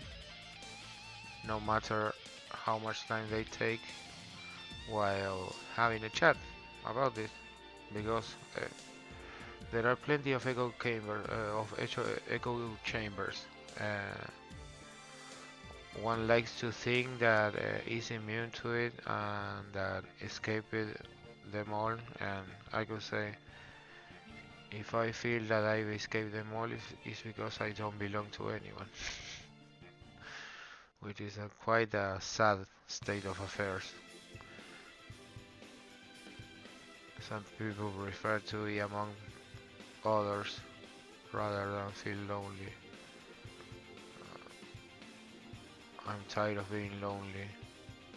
Other, other than, of course, my relationship with my wife, but lonely in the sense that I don't feel part of the audience, the usual conversations, not even parts of my friends anymore. My friends, those that used to be my friends that I deeply respected, they either became addicted to drugs or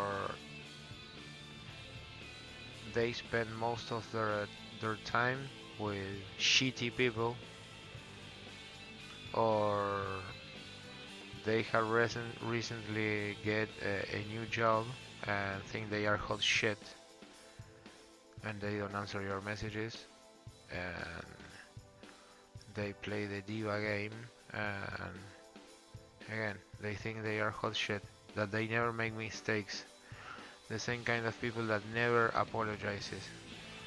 And I said, fuck those people. I can't say I have friends like that, because people that behaves like that have no friends. And if my perception of things is wrong, so be it. I'm paying it by living out my beliefs and by trying to focus on my work. Okay. I think we got something here.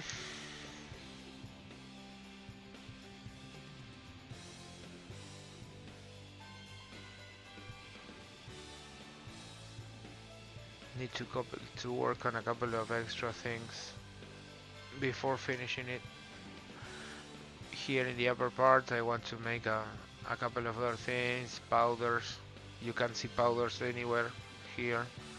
You don't imply liquids from these things here that barely resemble bottles. I have to work on those things, but I can say we mostly have, for the most part, a good piece, considering the time, near the 2 hour mark.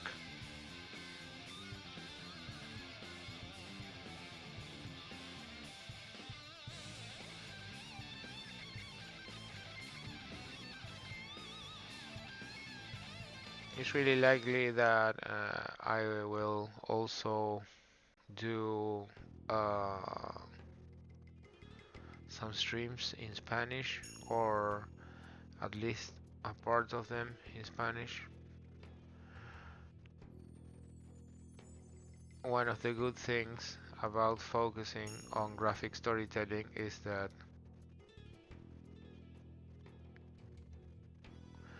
we all speak a visual language, and it's part of the challenge to communicate with one another. Graphic storytelling, it's a worldwide language.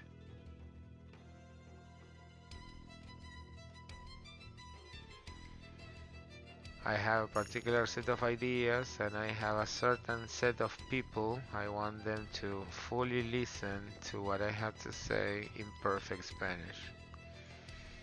I do my best to sort of translate what I want to think in English, but sometimes I need to enter in Spanish. It's really hard to me, it's really hard for me to articulate certain thoughts on the rush when they are not written. And it's like arguing. Well, I don't like doing about that. That's a loser's. That's a loser's game to me. Zero-sum game. The talk about politics. I don't waste my time with that. But like talking about politics, it's something like you can do it better in your mother language, right? At least regarding eloquence and such. Well, certain ideas of mine are, even though I try to be as bilingual as possible, and most of the things I make it for international markets and for English-speaking audiences, there are certain ideas I have that torture me to no end that I need to vent about, and eventually we'll see some streams in Spanish.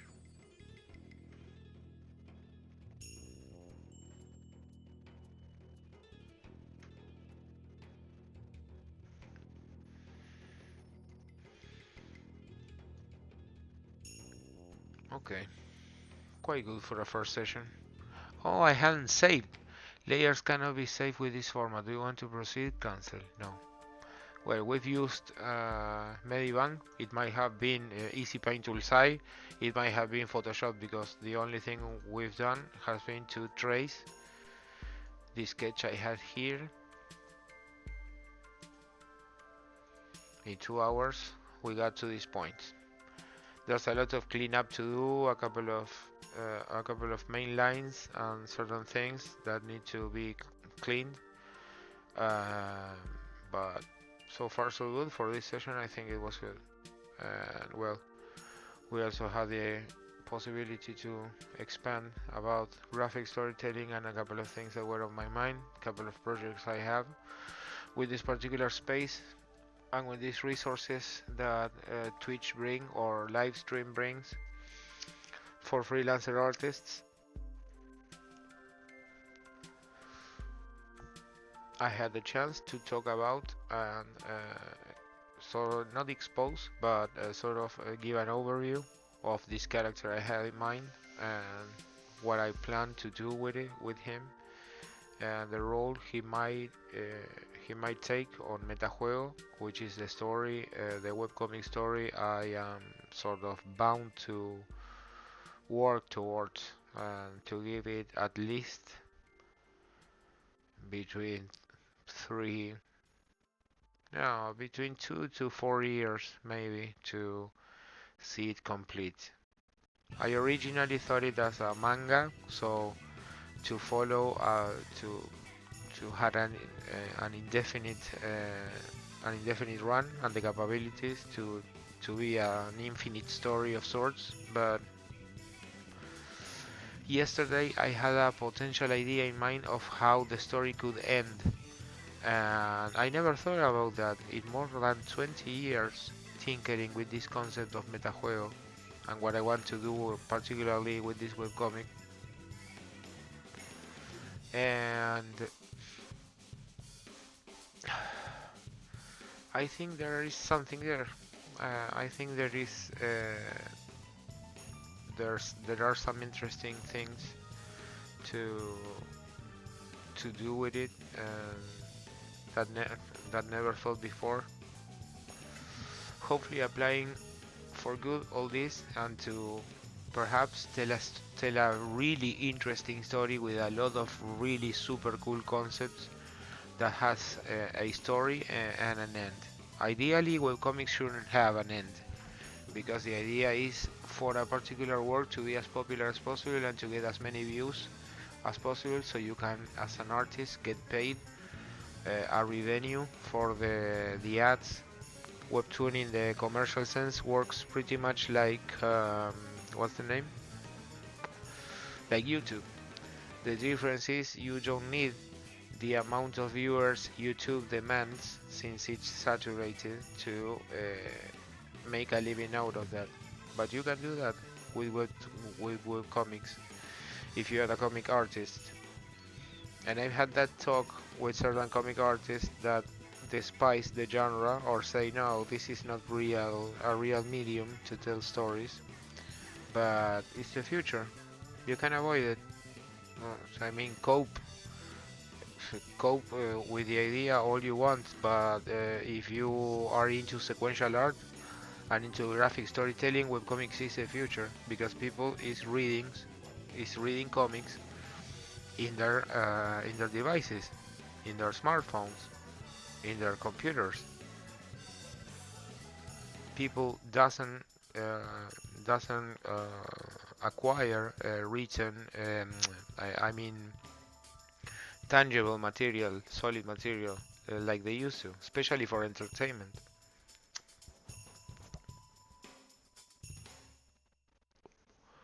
We used to need that space, but not anymore.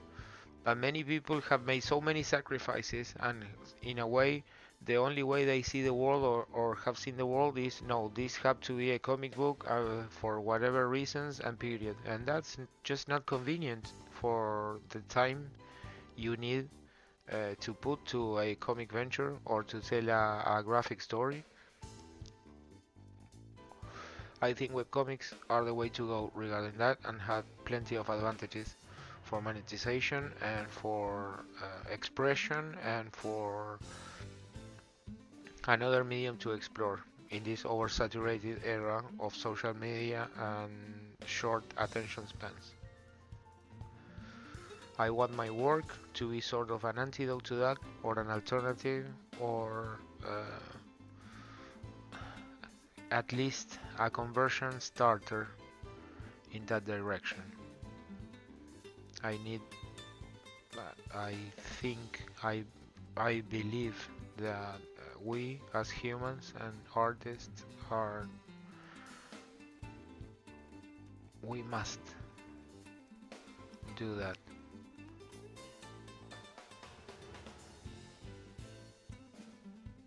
Use art to communicate ourselves, to make our time in this earth worthwhile, to truly connect with people beyond the trends.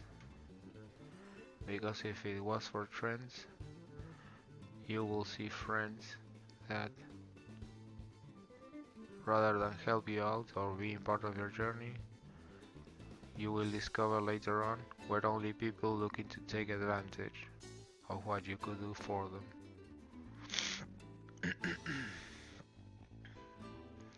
That happened to me a lot. I've seen that.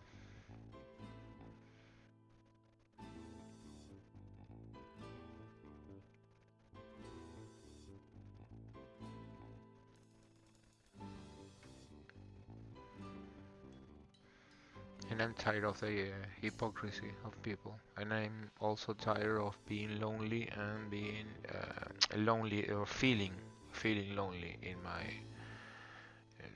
in these rants and ideas. And would like to do something about it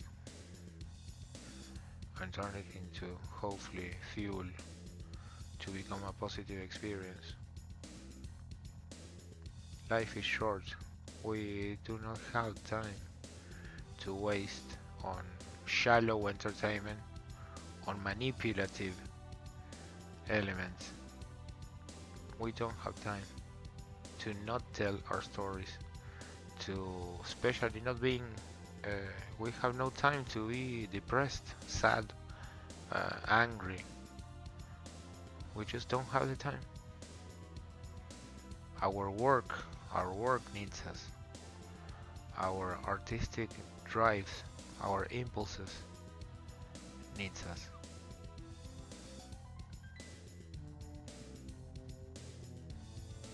The following of our dreams needs us. That's what I think. Perhaps I'm the most naive motherfucker out there. I don't care. I know the things are there. I know the elements are there, I know many people has reached the place they wanted to reach, and I want to reach mine through exploring the graphic storytelling and its possibilities, like I've always done, drawing characters, creating stories, also editing stories, and helping people, helping creative people being stuck in a rut or doubtful, to encourage them to follow up and to to to get their ideas to fruition, to bring their ideas to the world. I think that is worth it. It won't always feel rewarding. It will sometimes, depending on your ambitions, it might feel like an uphill battle. It might feel like you deserve more attention, opportunities, I don't know, money,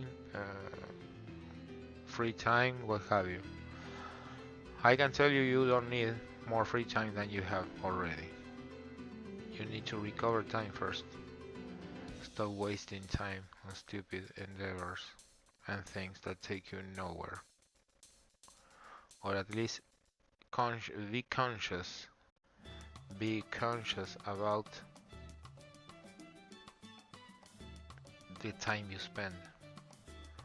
There's nothing wrong with playing video games. There's something very wrong thinking playing video games equals play every available video game in existence, or sinking tons of hours on unproductive games which are the constant exercise of right click to aim and left click to shoot. I mean, aren't you tired of that? Don't we have already enough of that?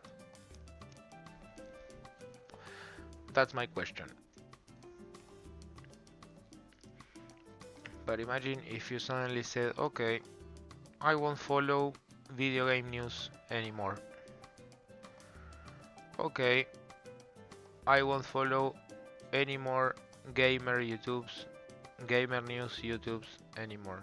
Okay, I won't read any more websites about video games news anymore.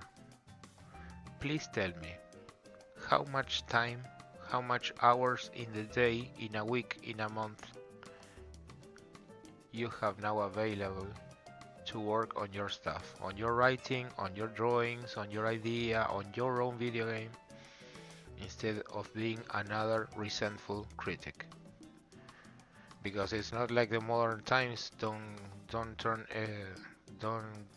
give us all reasons to be critics, because it's shit. It's shit. Compare any released game with any game released today with any game released 15 to 20 years ago, and I could find you a more worthy game of your time than anything released on recent day. These are all trends nobody will remember. Many of those trends are already forgotten. I don't know, remember Anthem?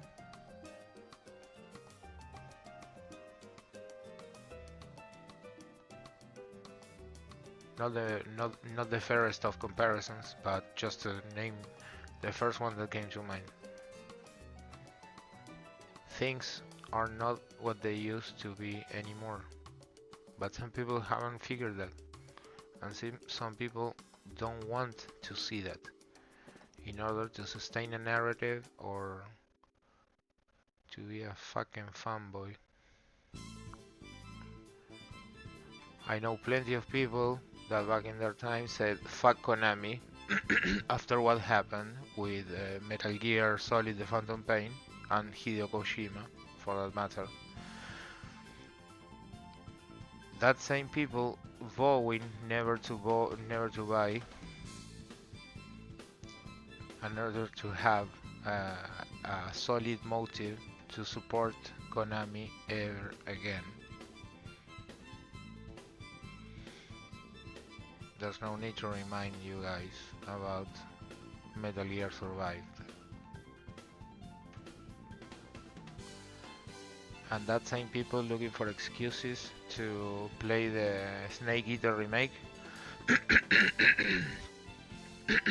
when the original version is already it's already all that was able to be. In the same way that the original Metal Gear Solid was the best that it could be,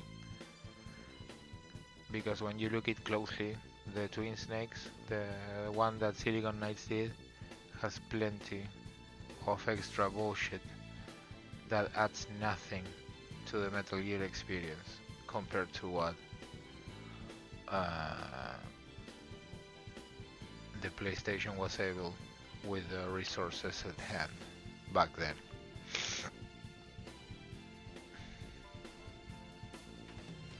But anyway, that same people that thinks, well, many people think that consuming is sort of part of the culture war. I don't know. If you think you are warring against mediocrity, is it a culture war?